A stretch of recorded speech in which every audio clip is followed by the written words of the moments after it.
여러분 안녕하십니까? 6월 30일 금요일 뉴스투데이 강원입니다. 춘천 시내버스가 7월 1일 내일부터 준공영제로 운영됩니다.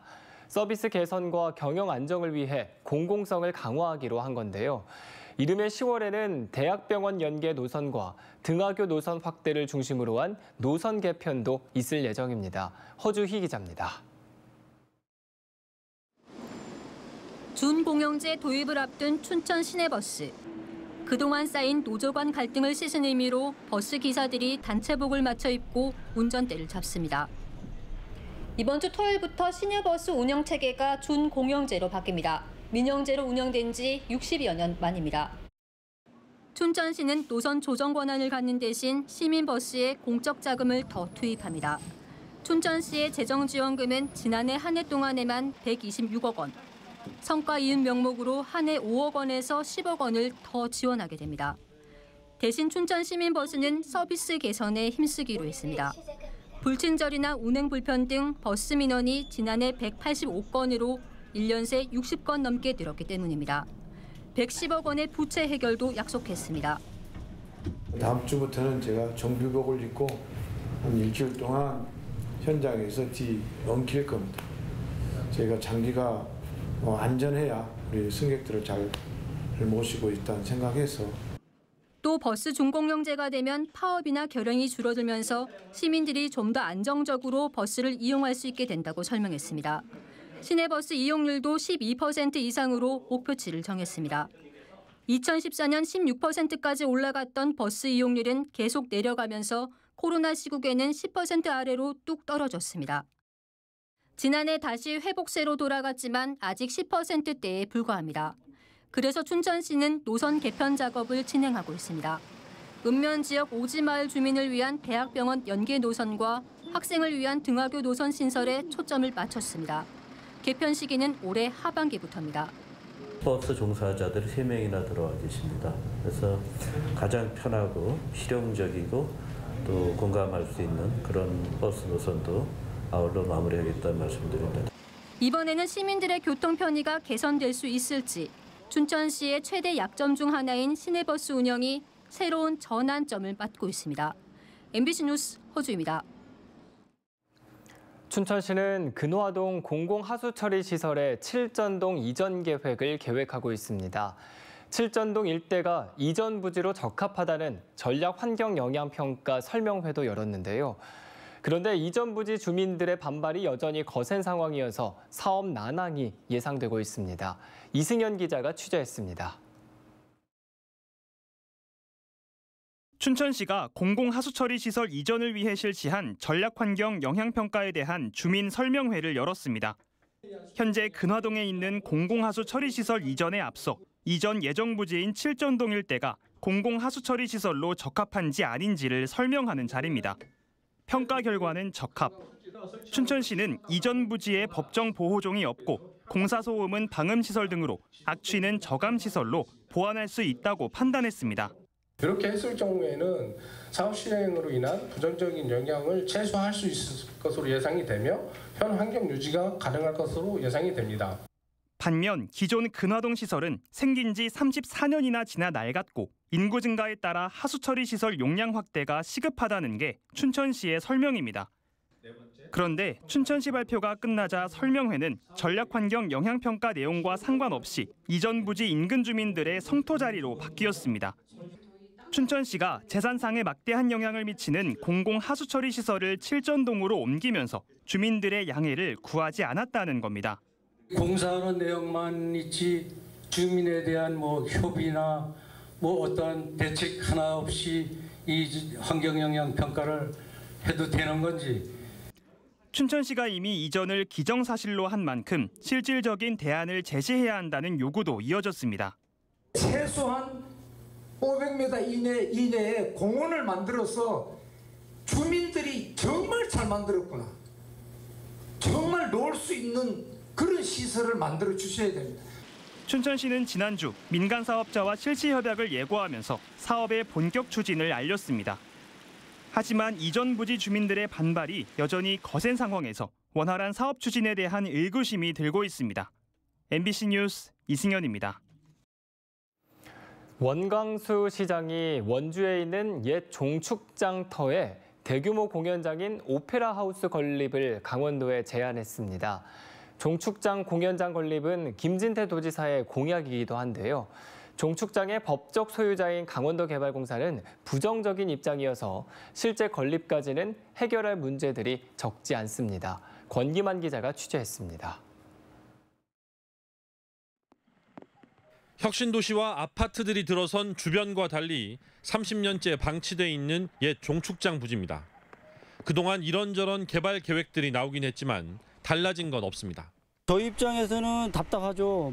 처음에는 공연장 한다 그랬다가 또 잔디광장 한다고 했다가 지금은 또 아무 저기가 없으니까 어떻게 되는 건지 답답하죠 그냥.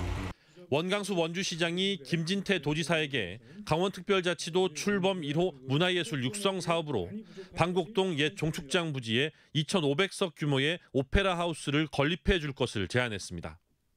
원주를 포함한 강원 남부권에 1,000석이 넘는 대형 공연장이 없다며 남부권 도민들의 문화 향유 기회를 넓히기 위해 대형 공연장이 반드시 필요하다고 말했습니다. 그동안 종축장 활용과 관련한 다양한 논의가 있어 왔지만 성과는 없었다며 이제는 강원도가 결단할 때라고 강조했습니다.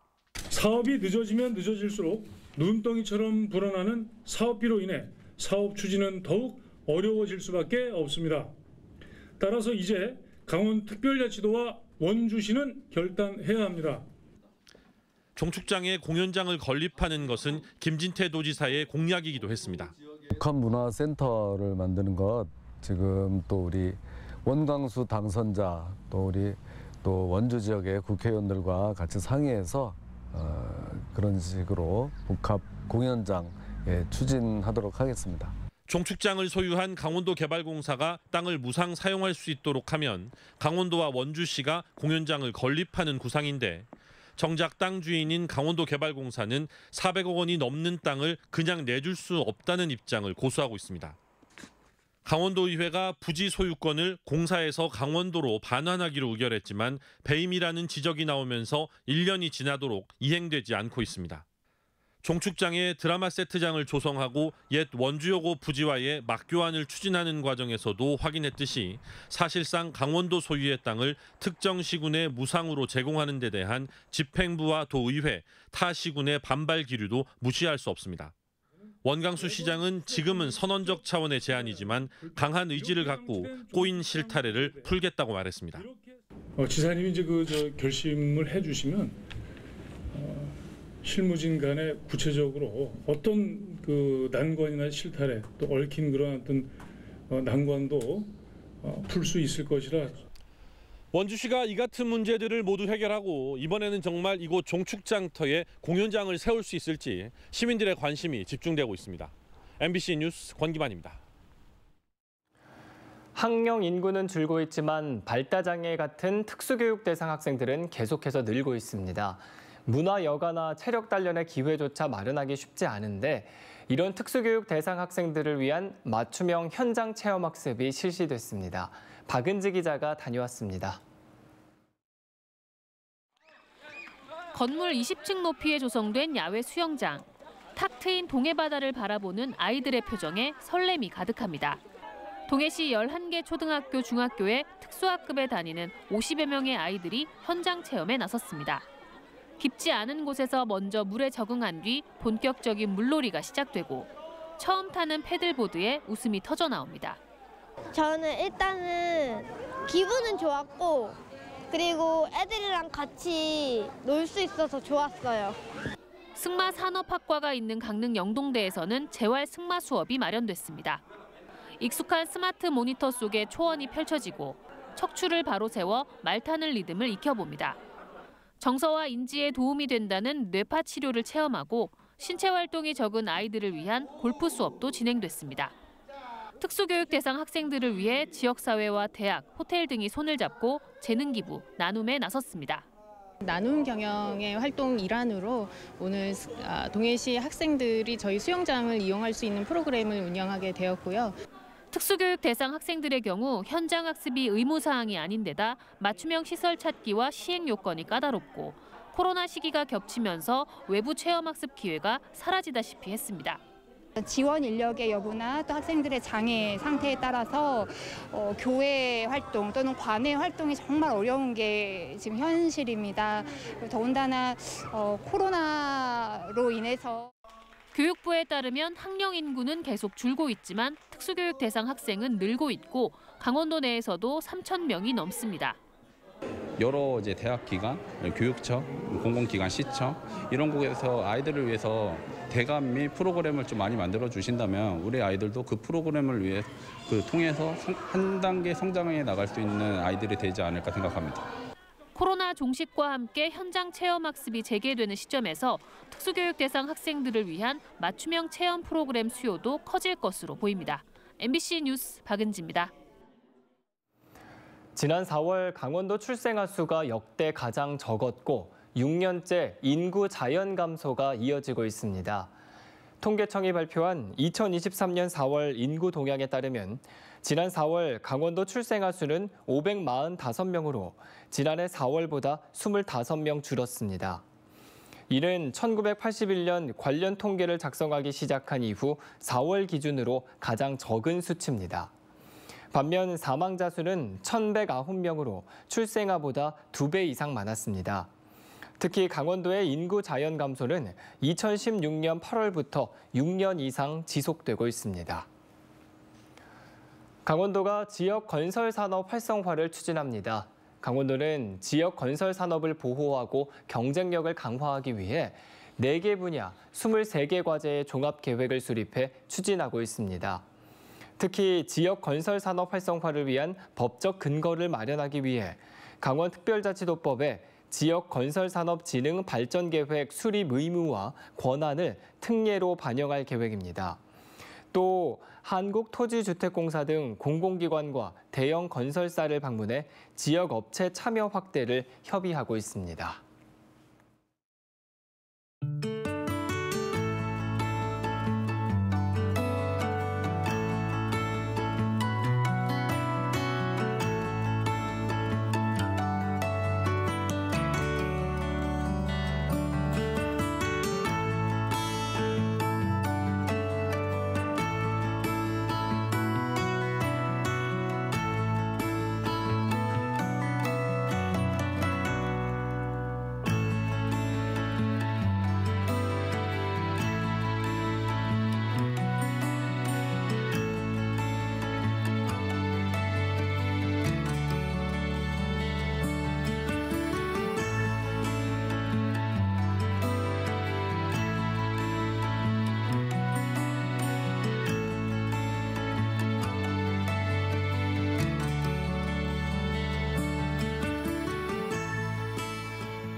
윤석열 대통령 취임 이후 첫 개각 인사에서 강원도 출신 2명이 중용됐습니다. 윤석열 대통령이 단행한 정부 부처 장 차관 인사에서 원주 출신의 장미란 교수가 정부 정책 홍보와 체육, 관광 등을 담당하는 문체부 2차관에 내정됐습니다. 원주에서 초중고를 나온 장 교수는 2008 베이징 올림픽 역도 여자 75kg 이상급에서 한국 여자 선수 최초로 금메달을 차지했고 선수 은퇴 뒤 용인대 체육학과 교수가 됐습니다. 역시 원주 출신으로 1980년대 중후반 관선 강원도지사를 지낸 김영진 전 지사의 아들인 기완섭 기획재정부 예산실장은 기획재정부 제2차관에 발탁됐습니다. 국회의원 선거구 획정위원회가 오는 9월 강원도를 찾아 선거구에 대한 지역 의견을 듣습니다. 이 자리에는 정당과 학계, 시민단체에서 추천한 진술인들이 행정구역과 생활문화권 등 지역 사정에 근거해 선거구에 대한 다양한 의견을 제시합니다. 관심 있는 지역 주민들은 누구나 방청할 수 있습니다. 선거구 획정위원회는 아직 지역 선거구 수 등 선거구 획정 기준이 정해지지 않아 구체적인 작업을 하는 데 한계가 있지만 다양한 의견을 들어 선거구를 정하는 데 반영하겠다고 밝혔습니다. 건강보험공단이 사무장병원과 면대약국 등 불법 개설기관이 숨긴 재산을 신고하면 포상금을 지급합니다. 신고자는 신고서와 재산을 숨겼다는 걸 입증할 수 있는 객관적인 자료를 첨부해 공단에 방문하거나 우편 또는 공단 홈페이지를 통해 신고할 수 있고 신고를 받아 공단이 징수한 금액에 비례해 최대 20억 원까지 지급됩니다. 한편 공익신고에 대한 포상금 제도가 담긴 국민건강보험법 개정안은 지난해 국회를 통과해 어제부터 시행됐습니다. 강원경찰이 코로나19 종식 이후 첫 피서철을 맞아 해수욕장에서 치안 활동을 강화합니다. 이에 따라 다음 달 1일 강릉 경포해수욕장을 시작으로 망상과 속초해수욕장 등 4곳에서 50여일 동안 여름 경찰관서를 운영합니다. 이 기간 경찰 기동대와 성범죄 전담팀, 형사 등을 배치해 범죄 예방에 나섭니다. 앞서 강원경찰은 도내 해수욕장 내 여성 공중 화장실 147곳, 598칸에 불법 촬영 예방을 위해 안심 스크린을 설치한 바 있습니다. 2023 양양 전국 사이클 선수권 대회가 내일부터 7월 8일까지 양양 사이클 경기장에서 열립니다. 전국 최대 규모로 열리는 이번 대회는 남녀 일반부, 고등부, 중등부 등 14개 부문에 93개 팀, 471명의 선수들이 참가해 속도 경쟁을 벌입니다. 대회 첫날부터 6일까지 양양 사이클 경기장에서 트랙 경기가 열리고 7월 6일과 7일에는 남녀 일반부 도로 독주와 개인 도로 경기, 또 대회 마지막 날에는 아마추어 마스터즈 동호회 선수 400여 명이 47.2km와 70km 구간을 달릴 예정입니다.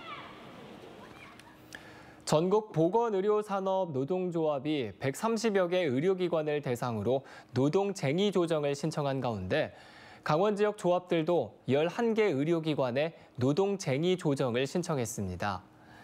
노동쟁의 조정안에는 간호간병 통합서비스 확대와 간호사수 충원, 불법 의료 근절 등 7대 요구안이 담겨 있습니다.